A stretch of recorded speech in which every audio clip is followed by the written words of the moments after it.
Olwaleero abasuubuzi abakolera ku kizimbe ky'Ovino balandiroodi b'amaduuka ku kizimbe kino abakulira ebyokwerinda mu Kampala nga bakulembeddwamu Rcc wa Kampala Hajirule Mawuya n'abalabirira ekizimbe kino batuuzizza olukiiko okuwuliriza okwemulugunya kw'abasuubuzi ne bannyini maduuka ku mbeera mwe bakolera. Batusonyiwa ssente za rent wabula twali twakava mu COVID ate baatwongezaamu bwongeza ate ye agambye nti baatugiramu eza COVID. Mu lukuŋŋaana luno bannyini maduuka bavumiridde ekyaba kampuni ya Till Party nga be baddukanya ekizimbe kino okusolooza ensimbi ezirabirira ekizimbe kino mu bapangisa baabwe kyokka ne kitaddabirizibwa okukookera obuyumba ku kizimbe kino obutaali mu pulaani awatali kusooka kutegeeza ku bannyini maduuka n'ebirala. 17 million this month or this year.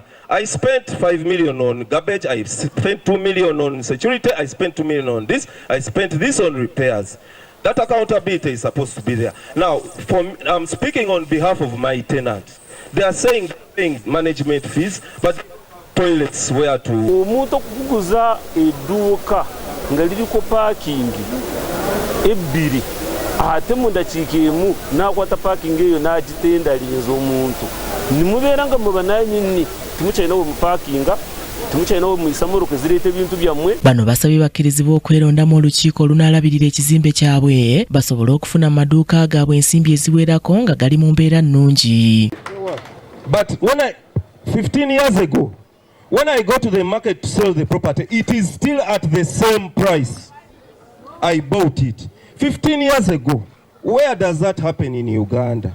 It is because this property has been mismanaged. They intervene before a management team is selected and condominium corporation. We as owners felt we needed to transform this place because we saw a lot of changes that are not helping our tenants. And the value of the property continues to decline. Abamu ku bapangisa ku kizimbe kino nabo boogedde ebibanyigiriza nga banokoddeyo obukyafu obusukkiridde ebyokwerinda ebiri yegeyege ensimbi za kabuyonjo eziri waggulu amasannyalaze ag'obuwanana ensimbi za kasasiro ze bagamba ezisukkiridde n'ebirala. Edduuka lyange lyonna lijjula amazzi okuva waggulu engoye zange zonna zifa natuukayo nengenda ne mbagamba bannange emmali yange eyonooneka tewali kyebanziramu. Akayumba ako katonya. But that his building or his shop is linking. Ngezezzaako complaininga ku bamanager abazze babeerawo paka kuona omupya era namuweereza juzi ebifaananyi nga konna katonya ebiseera by'enkuba mpisibwa bubi nnyo. He has tried tonyanga nyingi but whenever it rains wonna wajjula. The whole place also gets full of water. Kirabika pipe ze bateeka wansi eri. It seems the way they constructed. Zirabika ntono amazzi tegakola ki tegagenda. Ensonga eyo etuluma nnyo nnyo. Tulina amasannyalaze ewaka ne tulaba ng'ekyawano kiri waggulu nnyo. Barot Mirage addukanya kampuni ya Till Party erabirira ekizimbe kino mu kwogera kwe yakkiriza bannannyini maduuka okulonda olukiiko olunaalabiranga amaduuka gaabwe n'abasaba okufuna bannyini maduuka abatuufu era nga kino kyakukolwa mu bbanga lya myezi 3. For 2 months. Let's do 3 months. 3 right? months. In 3 months. Okay, 3 months is 3 okay. months, because look, let's be agreeable.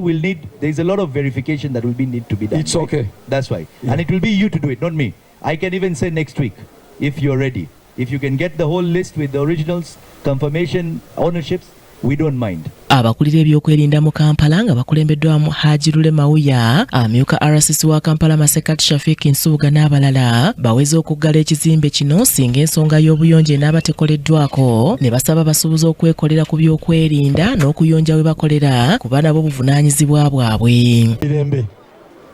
So all of you must work towards the maintenance of security in this area because there is what we call neighborhood watch.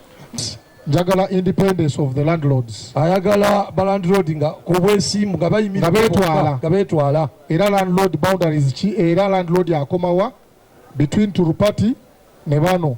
Musanyifu nti wajja kubeerawo meeting ku bakulu bano bananyini kifo bakola olukiiko ate nammwe ababadde nga temusasula kuba oli bw'abalamu emitwalo 5 obuyumba oyinza kulowooza nti buli omu asasula ssebo mulimu abatasasula namwe mwemuli. Abakulira abasuubuzi nga bakulembeddwamu John Kabanda ssentebe w'omukago ogutaba ebibiina by'abasuubuzi mu ggwanga gufuta ssentebe w'abasuubuzi ku Ovino Kawoya Francis n'abalala basanyukidde olukiiko luno ne batubulira n'ebimu ku bibala byalwo.